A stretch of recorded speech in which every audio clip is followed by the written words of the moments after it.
China's state media is waging a propaganda war, its latest campaign targeting U.S. Secretary of State Mike Pompeo, calling him an enemy of mankind.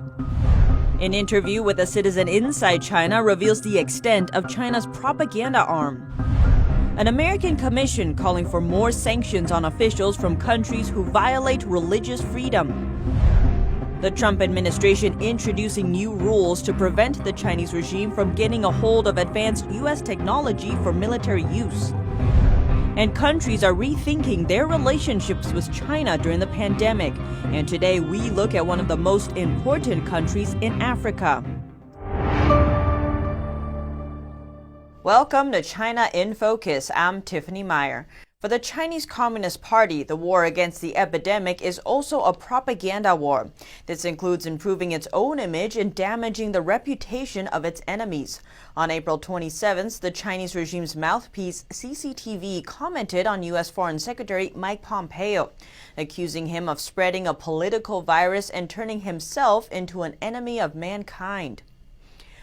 本台今天播发国际锐评，散播政治病毒的蓬佩奥正把自己变成人类公敌。瑞平说，疫情爆发以来，蓬佩奥作为美国首席外交官，在疫情防控上毫无作为，如同隐形人。相反，他在给中国泼脏水方面跳得最凶。瑞平指出，蓬佩奥在危机面前没有表现一丁点儿职业操守与责任担当，反而不断散播政治病毒，挑拨离间，搬弄是非。不断践踏人类道德底线，不断干扰国际公共卫生合作，自甘沦为全人类团结抗疫的绊脚石，沦为病毒扩散的帮凶。谎言和诽谤无法弥补失去的时间，无法挽救濒临死亡的生命，更无法让美国再次伟大。A netizen tweeted, "It pushes the 1.39 billion Chinese people to the ground and forces them to accept its representation. Now it's furious and wants to represent the American people. This shamelessness is incomparable." Another netizen wrote, Pompeo responds, "Being publicly insulted by the Communist Party is the highest praise of my character." The Chinese language tweets mostly criticize the cover-up of the epidemic by the CCP. Twitter is blocked in China. Chinese Twitter users are either living outside China or are in China but use a VPN to access outside information. How about people in China without free access to information? Our reporter talked to one of them. The local authorities say there are only cases from Russia and everything is under control. Mr. Yang says all information about local cases are pure online rumors. Nonsense, nonsense. Many things on the internet are not facts at all. How can they know so many things? It's all hearsay. We live here and are paying attention to this matter every day. How could us locals not know? He thinks he knows more than people living abroad.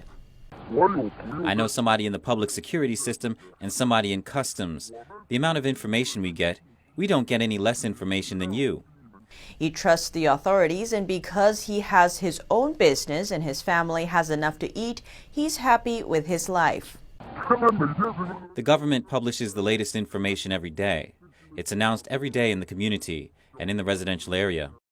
He had pity for our reporter because she isn't in China right now. Are you safe abroad? To be honest, China has become the safest place in the world.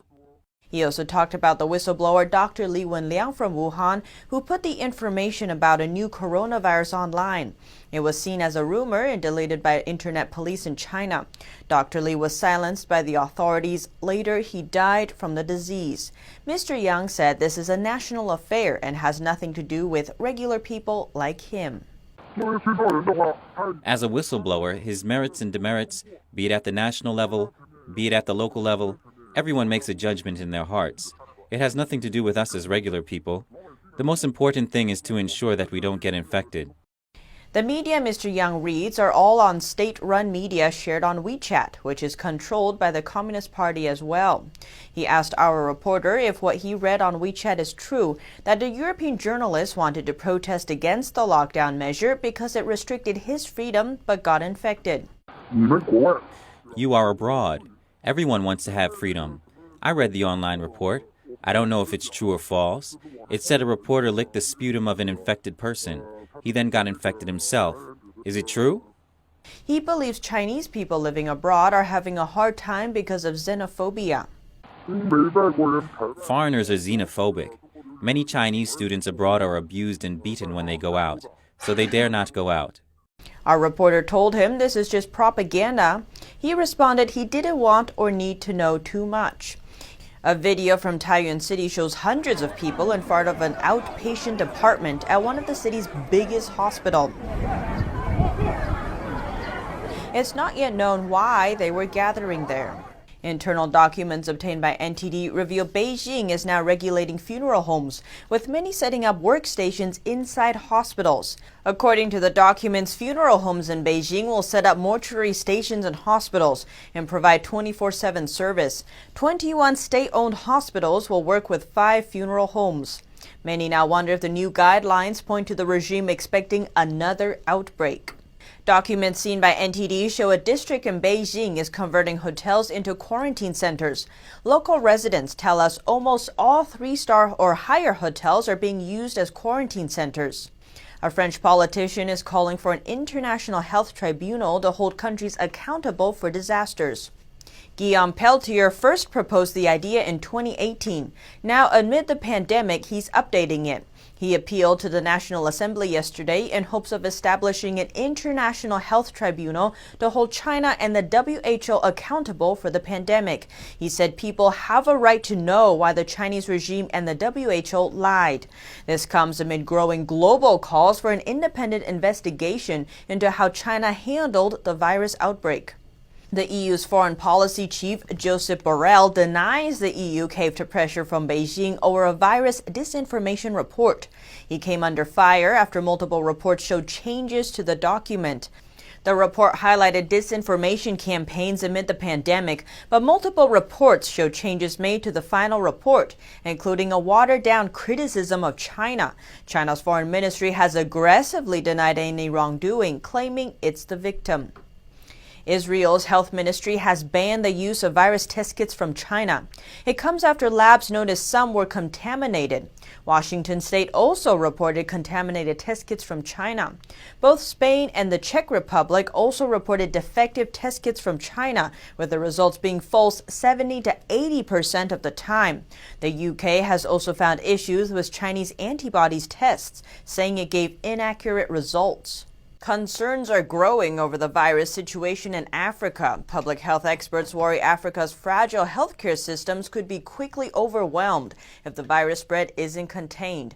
A UN report predicts 300,000 to 3.3 million deaths for the continent. So far, countries hit hardest by the CCP virus appear to share a common thread: close ties with the Chinese regime. Africa also shares complicated ties with China. Take Nigeria, for example. Nigeria is Africa's most populous country and has the biggest economy.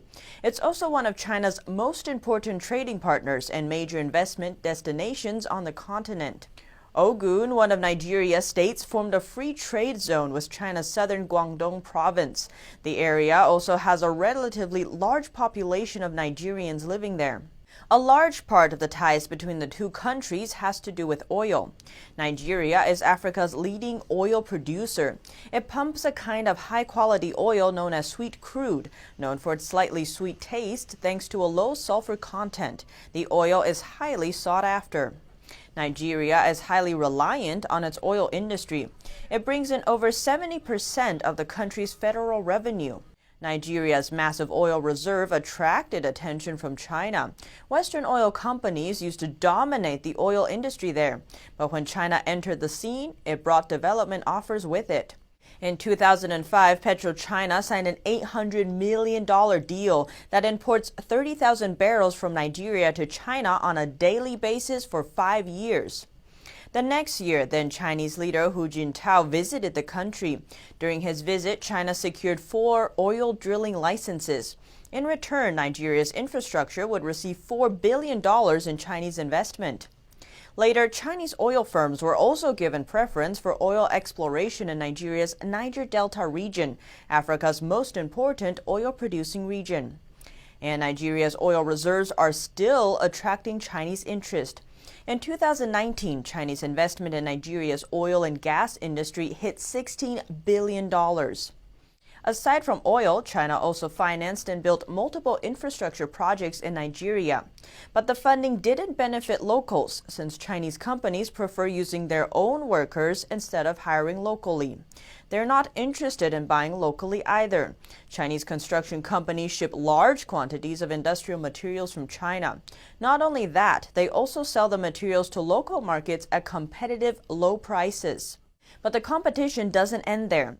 In return for oil exports to China, Nigeria imports textiles and other consumer goods from China.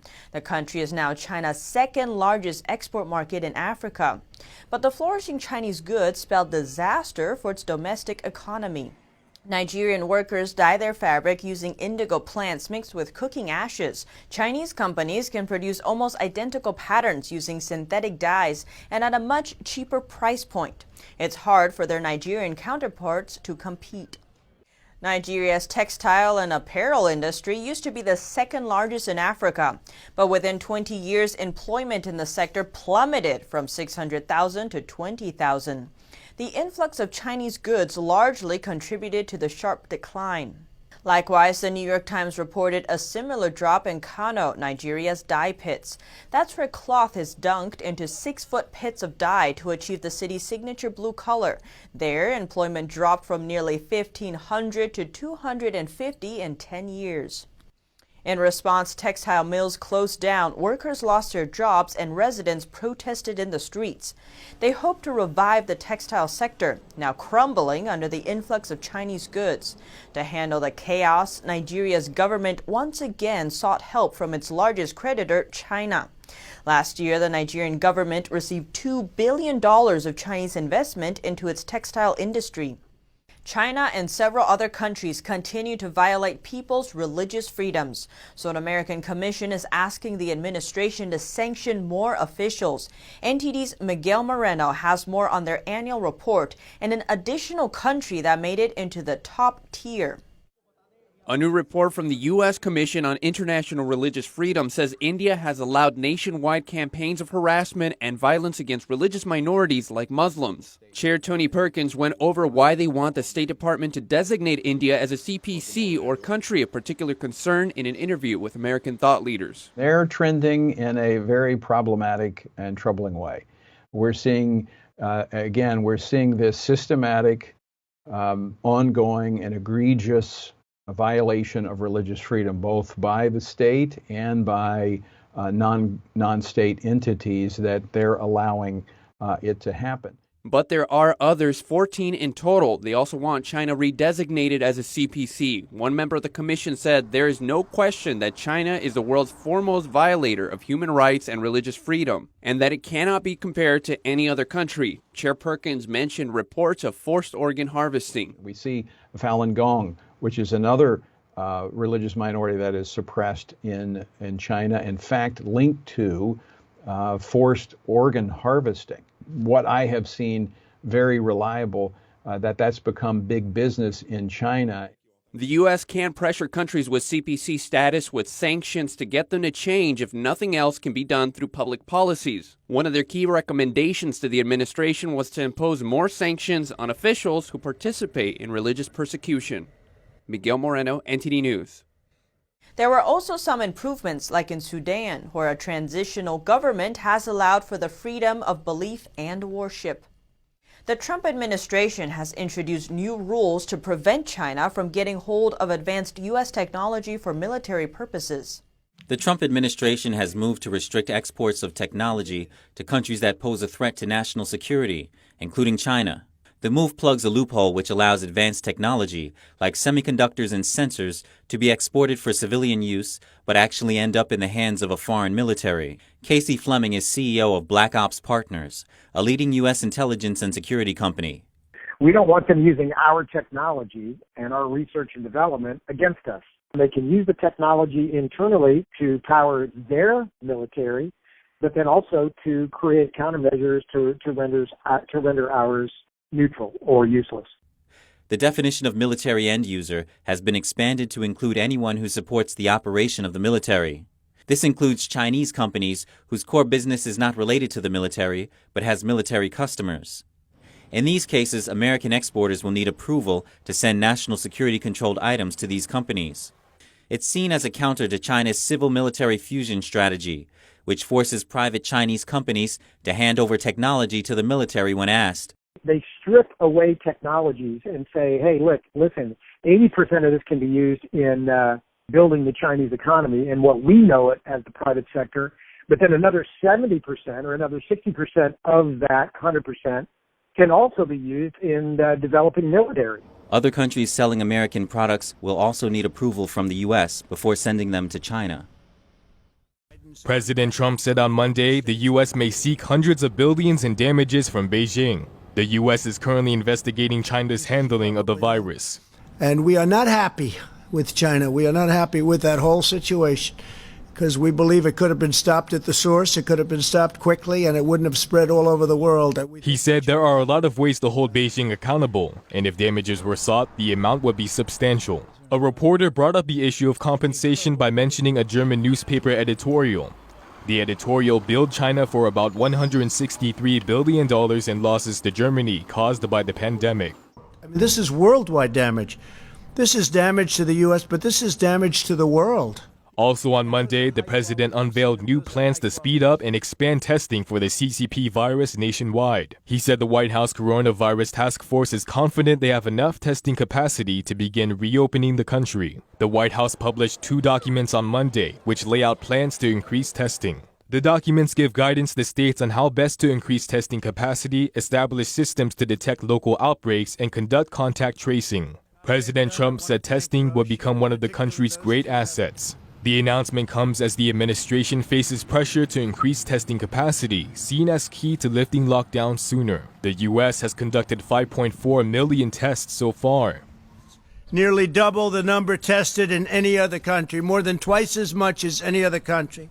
Think of that. White House Coronavirus Response Coordinator Dr. Deborah Birx said the testing strategy laid out has 3 parts: testing those who are unwell, testing vulnerable communities, and a rapid response program that includes contact tracing.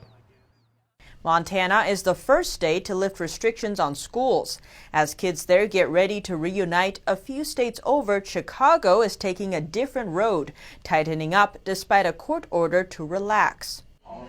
Montana students may finally get to see each other in their classrooms next week, as the state plans to reopen schools on May 7th, along with restaurants. In a majority of states, classrooms are closed for the rest of the school year, making Montana an exception. And more beaches are opening. Over the weekend, Californians took advantage of it, but the governor says the crowds are concerning. The images down in Orange County and Ventura County on our beaches. Those images are an example of what not to see, people what not to do. Miami may soon see similar scenes, as the beaches and parks are opening tomorrow. While local mayors are relaxing restrictions, others are tightening. Chicago's mayor said she will enforce the governor's stay-at-home order extended through the end of May. That's despite an Illinois judge granting a restraining order that overrules the governor's state restrictions. Illinois is one of the nation's hotspots with nearly 50,000 CCP virus cases. New York, the hardest hit state, yesterday saw its lowest drop in daily hospital admissions in a month, but still hundreds of New Yorkers are passing away from the CCP virus daily. As for reopening the state, the governor announcing today the criteria each area must meet for that to happen. Watch the healthcare capacity. Your healthcare system cannot go over 70% capacity. He said testing capacity is another important factor. Businesses will also be required to follow social distancing. Melina Weisskopf, NTD News. New Yorkers make up 300,000 of the nation's 1 million confirmed virus cases. Florida's governor says he'll soon announce his plans to reopen the state. That's according to comments from his meeting in the White House today with President Trump. Most draconian orders that have been... In a meeting with President Trump, Florida Governor Ron DeSantis teased his plan to reopen the Sunshine State. He says he'll make an announcement on Wednesday. You name it, Florida's done better. And I'm not criticizing... DeSantis explained Florida's ability to test people for the virus now exceeds current demand. He says moving to a Phase 1 reopening won't be a very big leap. He also defended his state's response, which had come under criticism in recent weeks for locking down later than other states. Everyone in the media was saying Florida was going to be like New York or Italy, and that has not happened because touching on the country's first walk-up test site, which opened Tuesday in Miami. So I think this walk-up site is going to give us some confidence that we're going into places that may have been overlooked and giving people easy access. Florida health authorities have attributed much of the state's virus infection to people traveling from other hotspots like Europe, Nile River cruises, the New York City area, and Latin America. DeSantis told Trump he's concerned about virus spread in some Latin American countries, including Brazil. The governor called on airlines to test more passengers before they board. Likewise, the president said he's talking to the airline industry about temperature checks and tests for passengers before their flights. The United States' gradual reopening has investors hopeful. A financial expert says it's a great time to invest because stocks are cheap. NTD's Kevin Hogan has more. 5 more states are making moves to reopen their economies, bringing hope to investors. And after President Trump announced 20 states plan to get back to business last week, the Dow Jones and S&P 500 have been steadily climbing back, and all indexes are within 20% of their record highs in February. Chris Burns, CEO of a financial planning firm, says it's a great time to buy stocks if you can. Because now is one of the best times ever for people to be investing in the market because everything's on sale. Do not go after the favorite sector that your mother's brother's cousin told you was a good idea. Invest in the whole market, be widely diversified, and then as the market comes back from the drop we've seen, you'll come back strongly. If you have a 401k and are struggling, the CARES Act allows people under 59 years old to take out money without the 10% penalty, and you can pay taxes on it over 3 years instead of all at once. Second only to the Great Depression, jobless claims are staggering, with more than 26 million Americans applying for unemployment benefits since mid-March. Burns says the stock market may pick up quickly, but the economy's rise may take longer. Every month that we sit kind of stagnant is getting worse and worse because so much pressure is put on it by the massive level of unemployment we've seen. So expect the market to possibly rebound relatively quickly comparatively, whereas the economy could take a lot of time to relieve that pressure of so many people being out of work and so many businesses going under. Burns says the country is divided on whether to reopen the economy. He says some workers are comfortable keeping safe while working from home, but others are protesting against the extended lockdowns. Kevin Hogan, NTD News, New York. A group of small business owners visited the White House today. They talked about the pressures they've faced in recent weeks and about how the Paycheck Protection Program has saved their businesses in these uncertain times. A number of American business owners shared stories about having to furlough or lay off employees, and with their loan, being able to rehire many of them. Like one coffee shop owner, whose business is based around empowering people with disabilities with gainful employment. And for most of them, it's their first paying job, which made the decision for us to temporarily close all 5 of our shops especially difficult. She says the Paycheck Protection Program allowed her to rehire all 120 employees. One employee later expressed his gratitude and his hopes for the nation. At B&Bo's, we like to use the phrase called not broken. That means me and all my amazing coworkers are not broken, and we have lots to offer. I know the great country of the United States isn't broken either. The president said we'll see more effects from the program in the coming weeks, adding that the Small Business Administration processed more loans in 14 days than in 14 years. The first round of funding, $340 billion, helping over 1.6 billion small businesses. So that American workers can retain their jobs, receive their paychecks, and help our economy take off quickly once America reopens for business, which is happening right now as we sit. And he says at least $60 billion is reserved for community programs, serving minority and distressed communities. Addressing states' requests for extra funding, Trump said there will need to be more discussion. The problem with the states is we're not looking to recover 25 years of bad management and to give them the money that they lost. That's unfair to other states. Pointing to the issue of sanctuary cities, but said they can talk about funding if it's related to the virus. Melina Weiskup, NTD News. New York is the first state to cancel a presidential primary due to the CCP virus. The Board of Elections deems the primary too risky. New York officials canceled the state's Democratic presidential primary in an attempt to curb the spread of the CCP virus. Governor Andrew Cuomo said it was a tough decision for the state Board of Elections, but a one that he would not second guess. I'm not going to second guess the Board of Elections. There are I know there are a lot of election employees of boards of elections who are nervous about conducting elections, but I'll leave it up to the Board of Elections. Governor Cuomo already delayed the primary from its original April 28th date to June 23rd. The primary fell in significance as safety and social distancing took over.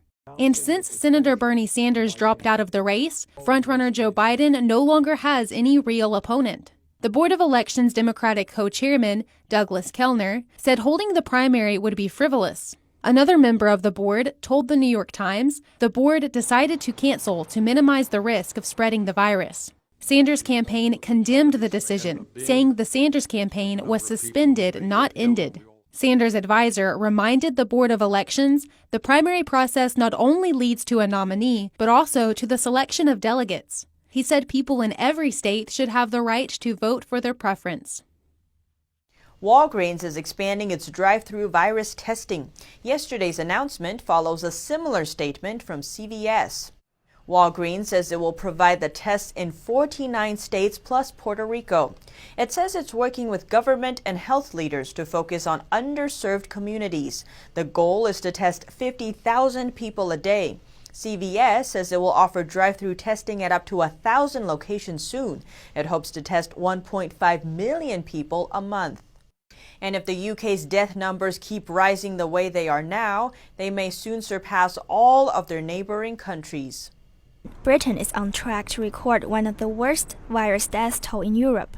The Office of National Statistics says that UK topped 24,000 deaths 9 days ago. Unlike government numbers, their figures include death in community settings, like care homes where overall facilities have tripled within a few weeks.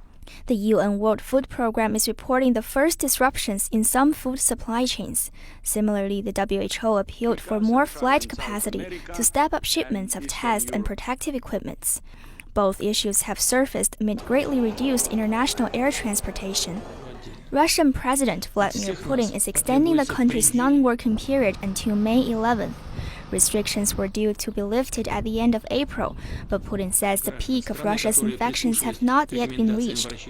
The Argentine government extended its ban on all commercial flights. That includes air travel to, from, and even within the country. The ban will remain in place until September. And French Prime Minister is looking to ease lockdown restrictions. He said prevention measures have saved thousands of lives, but now it's time to stave off economic collapse. Lockdowns may be in place, but people are not completely barred from going outside. That means there is still a chance to contract the virus. Two professors from Columbia University have some advice on how to keep the virus from coming home with you. From working at an essential business to running errands, it's virtually impossible for many people to stay at home while under lockdown. But going outside comes with the risk of being contaminated with the coronavirus. Professor Rockaniello says that in order to stay safe, we need to be cautious around surfaces that are being touched regularly and by many people. I would be particularly careful with car doors, elevator buttons, anything that gets a lot of traffic. Door handles are a big one, and they're either a handle or a lever or the push things that we have in so many buildings. According to Professor Morris, people tend to overlook personal items when disinfecting, like their phones. He says that it's good to regularly clean your phone since it is used many times throughout the day. You know, you probably have it in your purse or a pocket where it's not likely to get contaminated, but it is a good idea to keep it clean. In terms of movement, maintaining social distance is most important. If you're jogging, you don't really need to wear a mask. You should stay away from people. You know, if you can stay 6 feet away. You know, some countries have banned jogging, which I think is completely not necessary because you're not usually jogging next to someone, right? Professor Rockinyella also stresses that keeping your hands clean is the best defense against the coronavirus when going outside. A family in Hungary with 10 children explain how they are coping with schools being closed and the country under lockdown. However your life in lockdown is going, spare a thought for the Jube family from Hungary. They have 10 children at home, with an 11th on the way. Now schools are closed, looking after them has become a full-time job in itself. The father is Hungarian ex-world champion canoeist Martin Jube. Our life has changed a lot.